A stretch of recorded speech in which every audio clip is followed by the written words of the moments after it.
17-18 वर्षाची आहेत. माल भरपूर आहे झाडांवरती संत्र्याचा, पण त्याला पूर्ण फायटोप्थेरियल फंगल डिसीज किंवा इन्फेक्शन लागलेल्या बुरशीजन्य आजाराचं पाऊस पण जास्त झाला होता, त्याच्यामुळे जमीन ही सुटेबल आहे संत्र्यासाठी, पण मॅक्झिमम झाडांना इन्फेक्शन लागल्यामुळे ते झाडं मरण्याच्या याच्यामध्येच येतात. दरवर्षी अशा प्रकारचे झाडं मेले तर ते छोटे झाडं लावले की तो बगीच्याचं सर्व संतान होऊन जातं. माल क्वालिटी चांगला आहे, पण झाडांवरती पानांची संख्या कमी आहे. पानांची संख्या जर भरपूर असली तर ते फळांचं पालन पोषण चांगल्या पद्धतीने होतं. अशा झाडांना जर बायोकल्चर ट्रीटमेंट ड्रेंचिंग पद्धतीने जर दिलं तर ही अशी जी झाडं खंगरतात मरतात तर तो प्रॉब्लेम येणार नाही.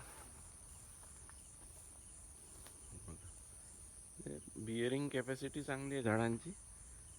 झाडांना जे इन्फेक्शन जमिनीमधनं लागून राहिलं त्याचं कंट्रोल करण्यासाठी ही बायोकल्चर कन्सेप्ट चांगला आहे.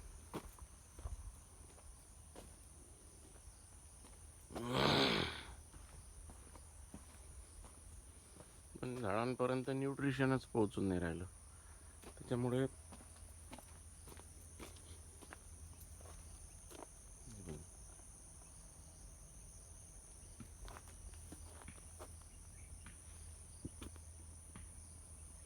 म्हणून या झाडांना आता ड्रेंचिंग जर केलं तर तुम्ही या झाडांची क्वालिटी अशा प्रकारे नक्कीच सुधारलेली दिसेल.